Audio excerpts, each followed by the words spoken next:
Zora Neale Hurston. Zora Neale Hurston was born in Alabama on January 15, 1891. Both of her parents were enslaved.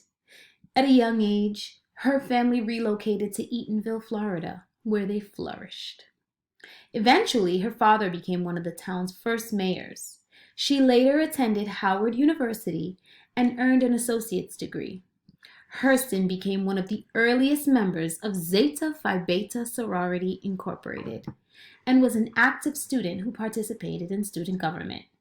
She also co-founded the school's renowned newspaper, The Hilltop. In 1925, Hurston befriended other writers, such as Langston Hughes and Countee Cullen. Together, the group of writers joined the Black Cultural Renaissance, which was taking place in Harlem. Throughout her life, Hurston dedicated herself to promoting and studying Black culture. She traveled to Haiti and Jamaica to study the religions of African diaspora. Her findings were also included in several newspapers throughout the United States.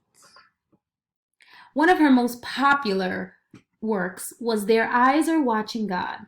The fictional story chronicled the tumultuous life of Janie Crawford. Hurston broke literary norms by focusing her work on the experience of the Black woman. 5 years later, she worked as a drama teacher at the North Carolina College for Negroes at Durham. Although Hurston eventually received praise for her work, she was often underpaid. Therefore, she remained in debt and poverty.